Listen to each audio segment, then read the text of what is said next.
Okay, I'm told by my sister-in-law, Lynn, who organized the whole event, that I have to come down for H4VO Orphans. And of course I say yes, you know, being a family member. But I have to say that part of me was reluctant because as a writer who travels and who does book tours and so on, my literary agent warns me that you don't do show with cute kids, musicians, and no animal acts, because no one will remember you. And true enough, I'm on the sideline at this point. But I decided that I have to do this because I do believe in the purpose of the event today, which is to fundraise for children who do not have families. Thank you, I'm going to move upstage now.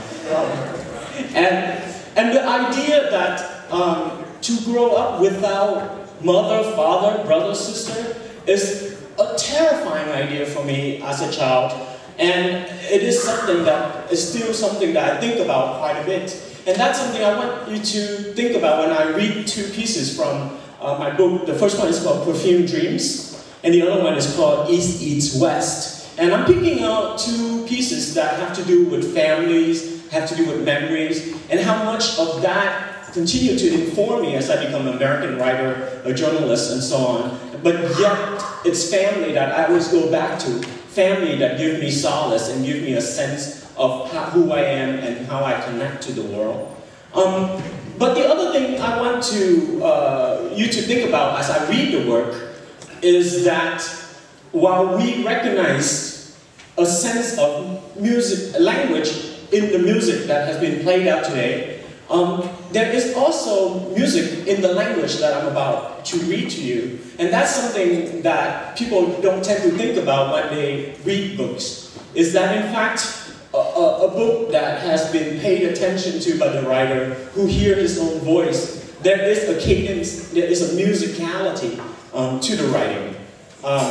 And I'm told I have about 10 minutes before they clean up the situation and the next musician comes out. So we'll just start reading. Lost photos. When I was 11 years old, I did an unforgivable thing. I set my family photos on fire.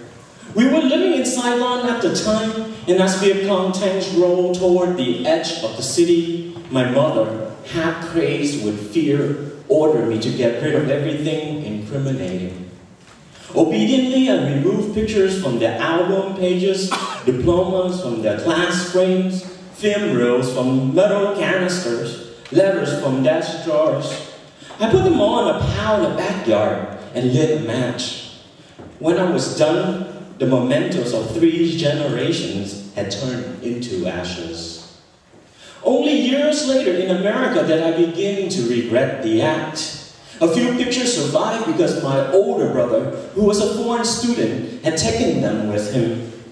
But why didn't I save the rest the way I slipped my stamp collection in my backpack hours before we boarded the C-130 cargo plane and headed for Guam? For years, I could not look at friends' family photo albums without feeling remorse. Then last week, I had a dream that was so instructive that it left me with a different estimation of that loss. In the dream, I find myself once more in front of my old home in Saigon. I walk through the rusted iron gate to find, to my horror, the place gutted, an empty structure where once there was life and love. Immediately, I start to rummage among the pile of broken bricks and fallen plasters, finding at last a nightstand that once belonged to my mother. I pull at its drawer and out spill dozens of black and white photos. I am ecstatic. The photos are intact. They are exactly as I remember them. Here's one of my brother when he was 12, wearing his martial arts uniform and bowing to the camera. Here's one of my mother as a teenager, posing next to the ruins of Angkor Wat. Here is my father as a young and handsome colonel, smoking a cigar. And me and my sister holding on to our dogs. Medora and Nina, as we wave to the photographer, smiling happily.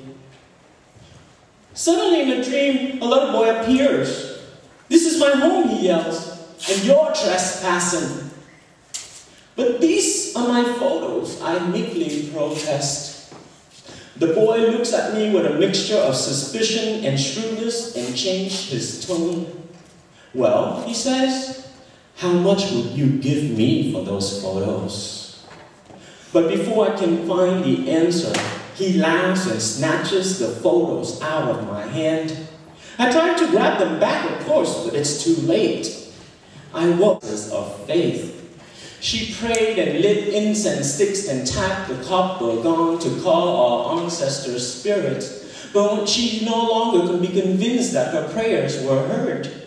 What caused Grandma's consternation was the fact that Grandpa, who had died during the Vietnam War, had never once visited her in her dreams in America.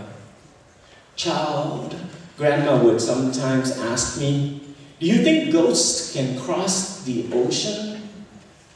"I think so, Grandma," I would answer quickly, as if only to make her feel better. But how would I know? All I knew was that back home, Grandma often had dreams in which Grandpa would come and talk with her. At times it seemed as if they were still a couple living together, those years near the end of the war. When Grandma lost her jade bracelet, for instance, she prayed to Grandpa, and he came into her dreams and told her where to look. She found it the next day. Another time, Grandma, who had given up writing poetry when she was young, surprised everyone at breakfast by reciting a mellifluous ode to spring and autumn. When we applauded, she pointed to the dark rosewood altar and said, "I had hoped you should compliment Grandpa as well." The last time Grandma had seen Grandpa in her dreams was a few months before the end of the war. "You will go on a very long trip," he predicted. Grandma was perplexed. She couldn't imagine going anywhere but to join him and our ancestors in the spirit world. No one doubted Grandma's dreams. We accepted the presence of ghosts in Vietnam the way we prayed and talked to the dead daily at our ancestral altar. Grandpa's prediction, sadly, came true after communist tanks rolled into Saigon, and my family and I had to flee our homeland. Can ghosts cross the ocean? When I was young, her question struck me as a bit eerie. Now, I find it tragic. Once we were bound to the land in which our ancestors were buried, and we lived comfortably with ghosts and the idea of death and dying. In America, our old way of life quickly faded. America looks to the future and not the past. It is moved by the idea of progress and opportunity. And American people move about from job to job, from city to city, restlessly. Indeed, where can one's ancestral ghosts dwell in the world of humming computers and concrete freeways and shiny high-rises? As time passed, Grandma's question came to seem irrelevant for most of her grandchildren. We have gone on to become modern, cosmopolitan Americans after all. These days, in front of the family altar, with all those faded photos of the dead staring down at me, I often feel oddly removed, as if staring not at the present, but a piece of my distant past. Having fled so far from Vietnam, I can no longer imagine what to say or to whom I should address my prayers, or for that matter, what promises I could possibly make to my dead ancestors, since the most sacred one of all, that I should live and die in my own homeland, has already been broken. Perhaps I'll never know if ghosts really cross oceans or not, but in one of the last conversations I had with her, when I visited Grandma in her convalescent home, I learned that the question was, for her at least, resolved. "I was sitting in the garden yesterday," Grandma told me in a happy and excited voice that I hadn't heard for a long time, "and there was this butterfly that kept flying about me. Suddenly, I just blurted out and asked, "Husband, if it is you, then come land on my shoulder." Oh, and it did, on both sides, and it stayed for a long, long time. A few days after my visit, Grandma collapsed and fell into a coma. The doctors said there was little chance of recovery. She could go anytime now, they warned. But it was many years before she died. Yet when I think of my grandmother, it's not the decrepit old body sustained by a respirator and IV units that I see. The vision that I keep safe is admittedly a sentimental one, and the one I did not see. A gentle old lady sits serenely in the rose garden at dusk, smiling happily. A flock of butterflies alight upon her bony frame, their wings forming a golden blanket for her in the last light. Thank you.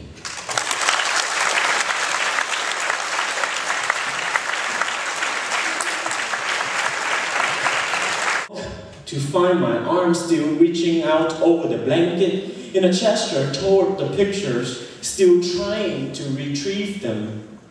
Confused, I stared at my own empty hand for what seemed to be a long, long time.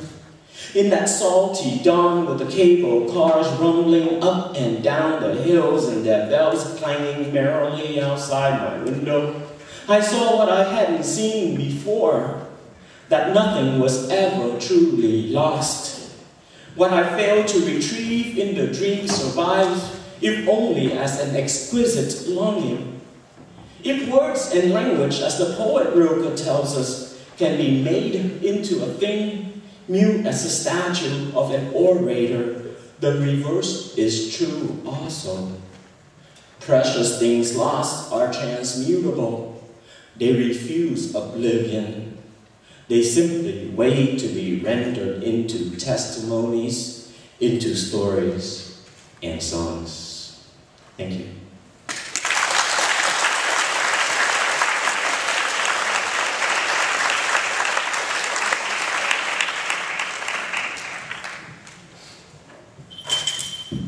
This piece is about ghosts, because you cannot do a Vietnamese story without getting ghosts involved.